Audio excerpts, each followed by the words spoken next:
हरे कृष्णा, राधे राधे। आज आपको श्री बिहारी जी महाराज के चमत्कार की सत्य घटना में एक बहुत सुंदर अनुभव बताती हूँ। ये अनुभव श्वेतांक नामक किशोर के साथ हुआ, पर इसे मैंने भी बहुत बार महसूस किया है। वृंदावन सिर्फ तीर्थ या एक धाम नहीं, सिर्फ कृष्ण लीला स्थली नहीं, साक्षात बिहारी जी महाराज की कृपा की जगह है। यहाँ आने वाले सबका ध्यान स्वयं बिहारी जी महाराज रखते हैं। कथा शुरू करने से पहले एक बात आपको बताऊंगी। आज के समय में भी दिल्ली का एक बहुत बड़ा व्यापारी वर्ग है, जिन्होंने अपने व्यवसाय को श्री बिहारी जी महाराज के सपुर्द करके स्वयं मालिक नहीं, कर्मचारी की तरह वो वेतन लेते हैं। रोज एक व्यक्ति दुकान की चाबियां श्री बिहारी जी महाराज की चौखट पे टेक कर लेकर आता है, तब दुकानें खोली जाती हैं। साथ ही रोज का हिसाब बिहारी जी महाराज को बताया जाता है ना अद्भुत? आश्चर्य या विश्वास, प्रेम या भाव, जो भी आप कहो। बोलो वृंदावन बिहारी लाल की जय। अब कथा शुरू करती हूँ। किसी ने बहुत सुंदर लिखा है, बिहारी तेरी यारी पे बलिहारी रे बलिहारी। ये घटना आज से 9 वर्ष पूर्व वृंदावन के मोती झील स्थान के एक वैष्णव ब्राह्मण परिवार की है। यहाँ एक दंपति रहते थे। वृंदावन धाम में उनका पंटाई का पुश्तैनी काम था। उनका एक ही लड़का और एक ही लड़की थी। लड़की की शादी मुंबई में एक बहुत ही समृद्ध परिवार में की गई। उनके जमाई बहुत ही अच्छे और संस्कारों वाले व्यक्ति थे। उनकी लड़की के एक लड़का भी था। वैसे तो सब बहुत बढ़िया था, पर दूरी की वजह से लड़की अपने मायके बहुत ही कम आ पाती थी। कभी 3-4 साल में एक बार। उसके कम आने की वजह यह भी थी कि उसके घर में और कोई संभालने वाला नहीं था। उसकी सास बहुत बीमार रहती थी। अच्छे संस्कारों से लड़की अपनी सास की तन मन से बहुत सेवा करती। ऊपर से उसके लड़के की पढ़ाई भी थी। लड़की को वृंदावन धाम की, अपने मायके की, श्री बिहारी जी महाराज की बहुत याद आती। वृंदावन वासियों के लिए बिहारी जी ब्रज के छोरे हैं, जो नित्य नई लीला से सबको आकर्षित करते हैं। जब भी वो लड़की अपने घर बात करती तो श्री बिहारी जी महाराज के विषय में चर्चा जरूर होती। मंदिर में उत्सव था, कैसा हुआ, क्या क्या हुआ, आदि अनेकों बातें। अब उस दंपति के लड़के के विषय में बताती हूँ। उनका लड़का अच्छे संस्कारों वाला ज्ञानी था। वे दंपति अपने लड़के के विवाह के लिए सुयोग्य वधु की तलाश में थे, पर कहते हैं ना, जोड़ या संजोग तो पहले से ही लिखी होती है और वो होती समय आने पर ही है। समय के साथ वो दंपति अब वृद्ध हो चले थे। ज्यादातर समय घर पर ही रहते। उनकी पंटाई का सारा काम उनका बेटा ही देखता। वो एक मंदिर में पुजारी के रूप में नियुक्त भी था। एक समय उन दंपति का नाती, जो कि 14-15 साल का किशोर था, अपनी 10वीं की परीक्षाएं देने के बाद अपने नाना नानी के यहाँ छुट्टियां बिताने आया। उसका नाम था श्वेतांक। ये घटना उसी की है। पिछली बार जब वो अपनी मम्मी के साथ आया था, तब बहुत छोटा था। उसे नाना नानी के घर का कुछ भी याद नहीं था। उसने अपनी माँ से वृंदावन की बहुत सी कहानियां सुनी थी। रोज रात को उसकी माँ उसे वृंदावन की महिमा, यहाँ के मंदिर, कृष्ण लीला आदि बहुत सी बातें बताती। इसलिए श्वेतांक वृंदावन आने और वो सब बातें जो उसकी माँ ने बताई थी, उन सबको देखने के लिए बहुत उत्साहित था। 10वीं की परीक्षा के बाद उसकी 1-1.5 महीने की लंबी छुट्टियां थी। इस कारण उसके साथ उसकी माँ नहीं आई। वो ट्रेन में बैठकर अकेला आया। मथुरा स्टेशन पर उसके मामा ने उसे ले लिया और घर ले आए। वो बड़े प्रेम और उत्साह से अपने नाना नानी से मिला। उन लोगों ने भी अपना प्रेम ममता उस पर जी भर के डाली। नानी ने उसके लिए बड़े स्वादिष्ट पकवान बनाए, जो उसने मुंबई में कभी नहीं खाए थे।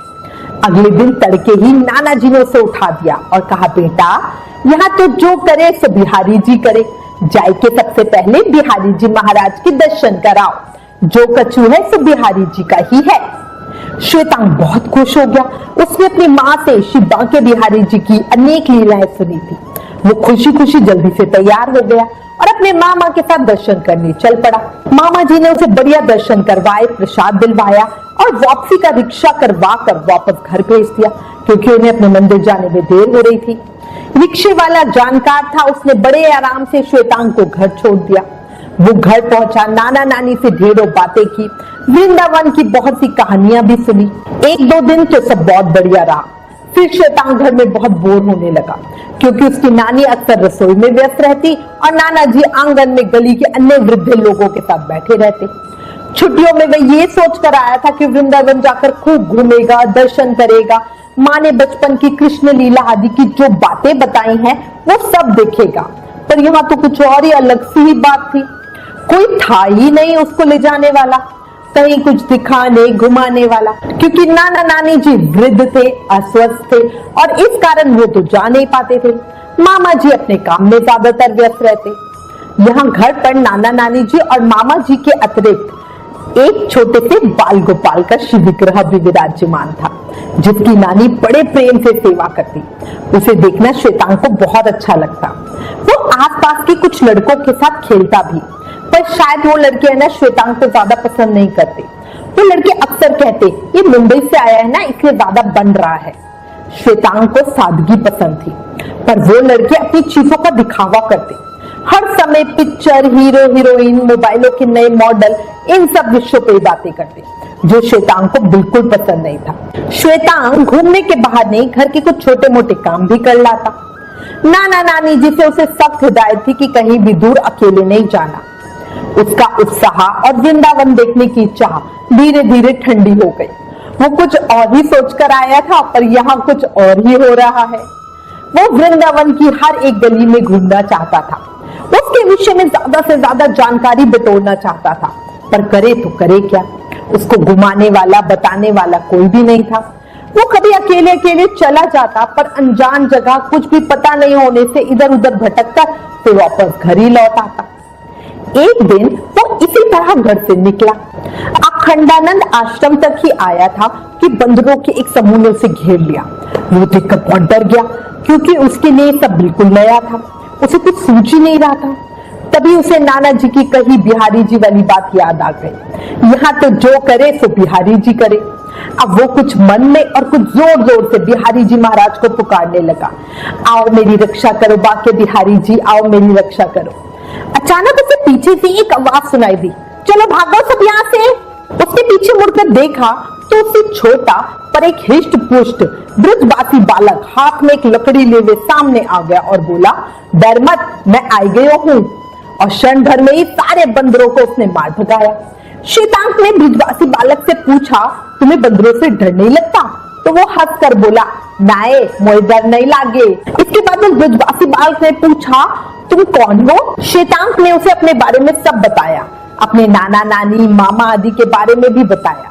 अंत में श्वेतांग ने कहा कि वो वृंदावन घूमना चाहता है, पर कैसे घूमे, उसके मामा तो हमेशा बिजी रहते हैं और नाना नानी कहीं जाने की अवस्था में ही नहीं है। ये सुनकर ब्रजवासी बालक ने कहा, मेरे संग चल, मैं घुमाई दूंगा। बातों बातों में दोनों अच्छे मित्र बन गए। श्वेतांग ने उस बालक का नाम पूछा तो उसने कहा माधव। अब माधव श्वेतांग को वृंदावन दिखाने ले गया और उस दिन वृंदावन के कई मंदिरों के दर्शन करवाने के बाद उस बालक ने अपने पास से ही श्वेतांग को चाट पकौड़ी भी खिलाई और हर तरह से उसका ध्यान रखा। फिर दूसरे दिन मिलने का समय निश्चित कर उस बालक ने उसे उसके नाना नानी के घर के पास छोड़ दिया। अगले दिन वह फिर वहां पहुंचा तो उस बालक को हाथ में छड़ी लिए हुए हंसते हुए प्रतीक्षा करते देखा। श्वेतांग पास पहुंचते ही माधव बोला, तुम्हारी प्रतीक्षा कर रहा हूँ। और फिर दोनों आनंद से भरे वृंदावन के मंदिरों में दर्शन करते घूमते रहे। माधव ने श्वेतांग को सभी कृष्ण लीला स्थली दिखाई। वो ब्रजवासी बालक श्वेतांग को जब भी कोई मंदिर या लीला स्थली दिखाता, वहां की बहुत मजेदार बातें भी बताता। हर जगह के विषय में उसे भरपूर जानकारी थी, किस जगह पर क्या क्या हुआ, सभी बातें। श्वेतांग के लिए तो वो सब बातें याद रखना ही बड़ा मुश्किल था। माधव उसे हर मंदिर की जो बहुत सी कहानियां बताता, वो उसने पहले कभी माँ या नाना नानी से नहीं सुनी थी, पर उसे वो सब बातें सुनना बहुत ही अच्छा लगता।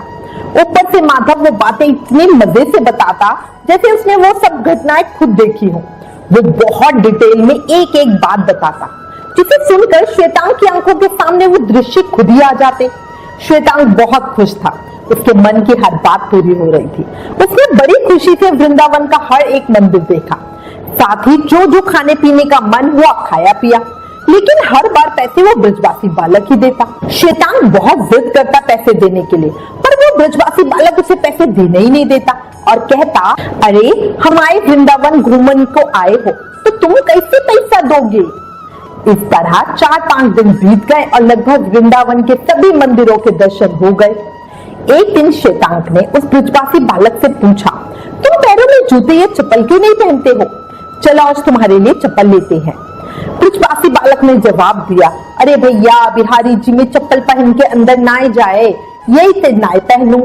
श्वेतांग ने कहा, अरे ये क्या बात हुई, तुम चप्पल बाहर उतार कर फिर दर्शनों के लिए जाओ। ब्रजवासी बालक बोला, ना भैया इतना समय नहीं होता, इसे छोड़ो, अब मैं चलता हूँ और कल तुमसे मिलूंगा। श्वेतांग को कभी कभी उसकी बातें बहुत गोल गोल लगती, पर हमेशा सिटी डिफरेंस है ये सोचकर चुप हो जाता, बातों को घुमा देता। श्वेतांग का बहुत खुश रहता, अपनी माँ को फोन पर वृंदावन की बातें बताता। उसकी माँ बहुत खुश थी कि श्वेतांग का मन वृंदावन में इतना लग रहा है, वो बहुत सी बातें सीख रहा है। उसके नाना नानी भी उसे खुश देखकर बहुत खुश होते। उसने अपने नाना नानी को अपने नए मित्र के बारे में बताया।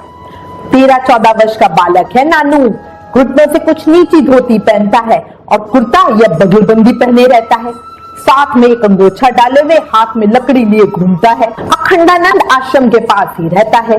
उसके नाना वृंदावन में लगभग सभी को जानते थे, उन्होंने सोचा कोई परिचित ही होगा।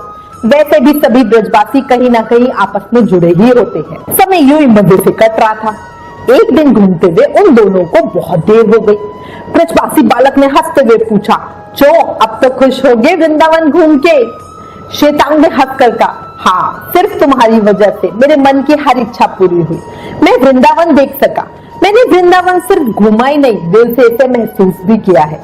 सच्ची अब मैं इस जगह को छोड़कर वापस मुंबई नहीं जाना चाहता।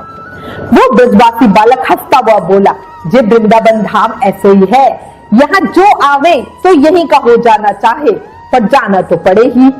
इसके बाद ब्रजवासी बालक ने कहा, आज तो मोहे बहुत देर हो गई, मुझे निधिवन जानो है, मुझे लगे आज तो मोहे डांट पड़ेगी। और वो ब्रजवासी बालक हंसता हुआ बिना कुछ पूछने का मौका दिया आंखों से ओझल हो गया। श्वेतांग को बहुत अजीब लगा, वो भी उसके पीछे भागता हुआ निधिवन पहुंचा। वहां सेवक सब लोगों को बाहर निकाल रहे थे, क्योंकि ऐसा माना जाता है कि रात को श्री कृष्ण राधा जी के संग वहां पर रास करते हैं। श्वेतांग जब वहां पहुंचा तो उसे अंदर घुसने ही नहीं दिया गया। वो हैरान परेशान कि जब जाने ही नहीं दे रहे तो मेरा मित्र माधव कहाँ गया। वो जोर जोर से माधव माधव आवाज लगा रहा, पर कोई खबर नहीं मिली। उसने लोगों को भी पूछा, पर किसी को कुछ नहीं पता था। वो अपने घर की तरफ चल पड़ा। घर देर से पहुंचने पर नाना जी नाराज हुए, बोला, साथ घूमना खेलना अच्छा है, पर इतनी देर से आना सही नहीं। श्वेतांग ने नाना जी को सॉरी कहा और भविष्य में ध्यान रखेगा ऐसा वादा भी किया। श्वेतांग आज कुछ परेशान सा था, जो उसके नाना जी भाग गए और बोले, क्या हुआ? श्वेतांग ने माधव की सब बातें नाना जी को बताई। नाना जी भी हैरान कि माधव रात के समय निधिवन क्यों गया। सभी ब्रजवासियों को पता है शाम के बाद वहां नहीं जाते। श्वेतांग ने ये भी बताया कि मुझ पर तो उसने बहुत पैसे खर्च किए, लेकिन पैसे होते हुए भी उसने अपने लिए कभी चप्पलें नहीं ली, पता नहीं क्यों। उसके नाना जी ने कहा, कल उसे घर पर बुलाकर लाना और उसके पैसे देना।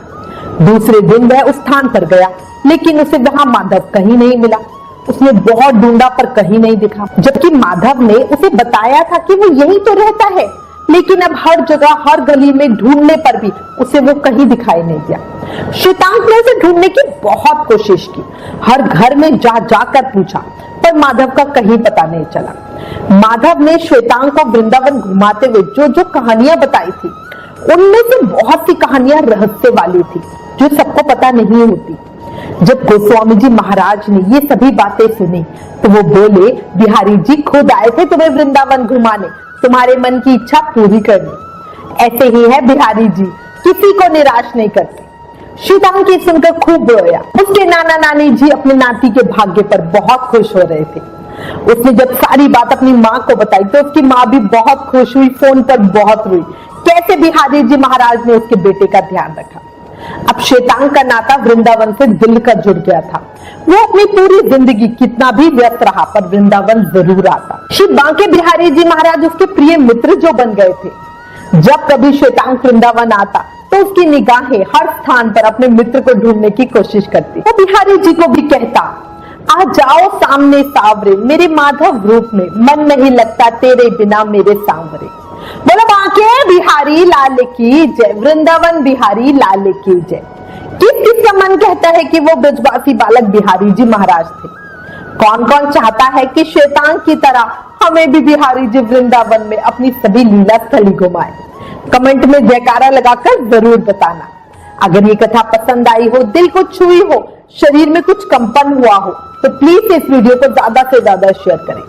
Please like, share and subscribe. Thank you. Hare Krishna.